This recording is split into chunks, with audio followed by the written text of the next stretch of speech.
워스노5 출발합니다.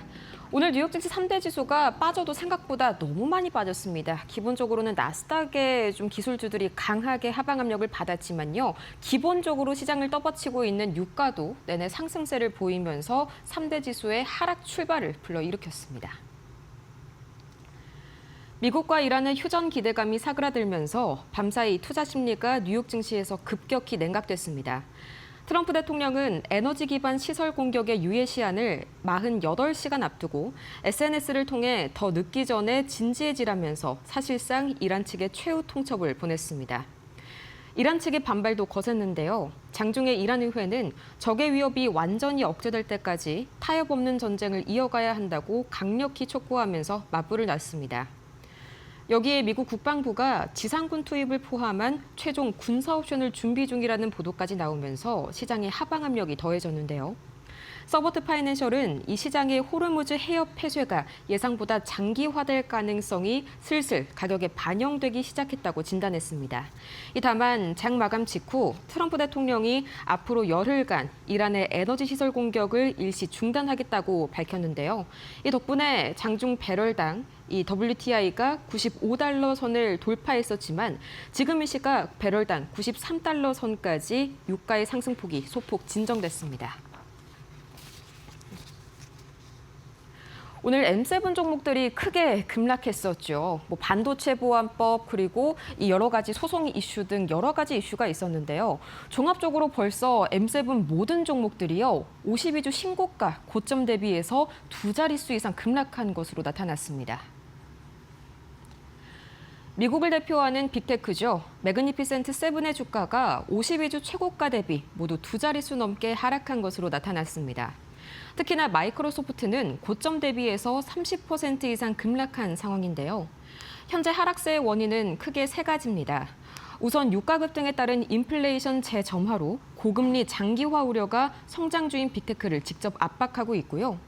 여기에 막대한 AI 투자 비용도 발목을 잡고 있습니다. 구글과 아마존, 메타 등 주요 기업들의 자본 지출이 내년 6,500억 달러를 넘어설 것으로 전망되면서 수익성 악화 공포가 커진 상황입니다. 마지막으로 기관 투자자들이 기술주를 팔고 에너지와 방산 등 전쟁 수혜주로 자금을 옮기는 수급 쏠림 현상도 심화되고 있습니다. 슬레이트 스톤 웰스의 케니 폴카리는 지금은 매수 타이밍이 아니고 추가 하락 리스크가 여전히 크다고 경고했습니다. 결국 AI 기대감보다 금리와 비용 부담이 시장을 압도하면서 대표 기술주들이 거센 하방 압력을 받는 모습입니다.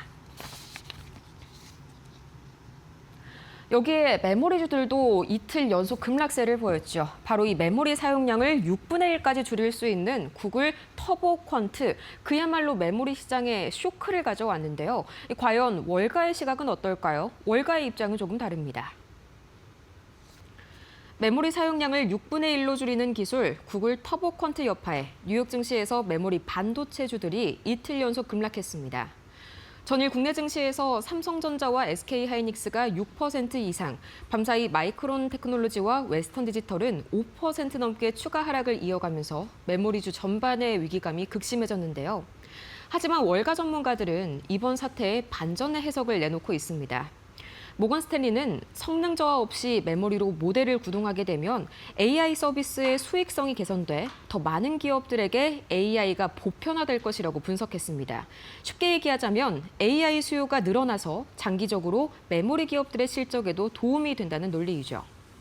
JP모건과 시티그룹 역시 이번 뉴스로 인해서 투자자들이 차익 실현에 나선 것이지만 단기적으로 메모리 수요 자체의 위협이 되지는 않는다고 밝혔습니다. 오르투스 어드바이저스 또한 현재의 극심한 메모리 쇼티지를 고려했을 때 터보 퀀트 기술이 메모리 수요에 직접적으로 미치는 영향은 제한적이라고 진단했습니다. 결국 이번 기술 혁신이 AI 모델의 병목 현상을 해결해서 장기적으로는 메모리 기업들의 시장 파이를 키워주는 강력한 성장판 역할을 할 것이라는 관측에 힘이 실리고 있습니다. 여기에 오늘 나스닥의 2%대 하락을 이끈 첫 번째 요인 바로 엔비디아였죠. 엔비디아가 두 가지의 악재에 발목이 잡혔는데요. 이 바로 매출을 조작했다는 혐의를 받았고요. 또 반도체 보안법이 통과가 되면서 중국 수출길에도 경고등이 켜졌습니다. 엔비디아 주가가 오늘 장중 3% 넘게 급락했습니다. 과거 매출 조작 의혹에 대한 집단 소송이 승인이 된 데다 미 의회의 수출 규제 강화 움직임까지 더해지면서 악재가 겹친 건데요. 미국 연방법원은 지난 2017년 가상화폐 붐 당시에 엔비디아가 10억 달러 규모의 채굴용 GPU 매출을 게이밍 GPU 실적으로 속여서 발표했다는 주주들의 집단 소송을 승인했습니다. 가상화폐 시장의 변동성을 숨겨서 투자자들을 기만했다는 의혹이 8년 만에 사법 리스크로 다시 부각된 겁니다. 여기에 미국 하원 외교위원회를 통과한 반도체 보안법도 밤사이 찬물을 끼얹었습니다. 최근 슈퍼마이크로 경영진의 칩 밀반입 사건을 계기로 중국향 우회 수출을 원천 차단하는 법안이 급물살을 탄 건데요. 이 엔비디아의 주요 매출처가 될 수 있는 중국 시장의 봉쇄 우려가 한층 커졌습니다. 결국 과거의 불투명한 회계 의혹과 미래의 규제 불확실성이 동시에 터져나오면서 엔비디아의 주가는 4% 이상 하락으로 하루를 마무리지었습니다. 여기에 사실 엔비디아보다도 더더욱 오늘 나스닥 하락을 주도했던 종목이었죠. 메타가요, 8% 가까이 급락하는 모습이 나왔습니다. 마찬가지로 두 가지의 악재가 있었는데요. 첫 번째로는 이 소송 패소 여파, 두 번째로는 여전히 막대한 자본 지출 우려가 메타의 발목을 잡았습니다. 메타의 주가가 청소년 SNS 중독 소송 패소 여파로 장중 8% 이상 급락했습니다. 미국 LA 법원 배심원단은 인스타그램과 유튜브가 청소년의 정신건강 피해에 책임이 있다고 판단해서 메타와 구글 측에 총 600만 달러, 우리 돈으로 90억 원의 배상금을 명령했는데요. 특히 이번 재판이 굉장히 중요했던 점은요. 미국 전역에서 진행 중인 2천여 건의 유사 소송의 향방을 결정지을 판례적인 선도 재판이라는 점이었다는 것입니다. 여기에 뉴멕시코주가 제기한 별도 소송에서도 메타가 아동위험 방치 혐의로 3억 7,500만 달러의 징벌적 과징금을 부과받으면서 사법 리스크가 최고조에 달했는데요. 시장은 이번 판결이 향후 막대한 배상금과 또 규제 강화로 이어질 물꼬가 될 것으로 우려하고 있습니다. 이에 따라 메타뿐만 아니라 스냅과 레딧 등 이 주요 SNS 종목들도 10% 안팎으로 동반 폭락하면서 기술주 전반에 하방 압력을 더했고요.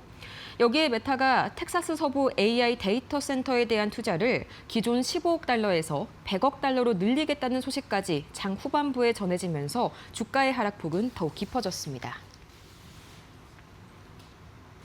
엔비디아의 4% 하락에 이어서 메타의 7%대 급락까지 이 사법 리스크와 또 자본 지출 확대에 대한 우려감이 빅테크를 짓누르고 있는 가운데 이 우리 시장, 선물 시장 역시 현재 급락세를 보이면서 불안한 그런 금요일 아침을 맞고 있습니다. 지금까지 뉴욕 증시에서 반드시 알아야 할 머스트 노우 5 살펴봤습니다.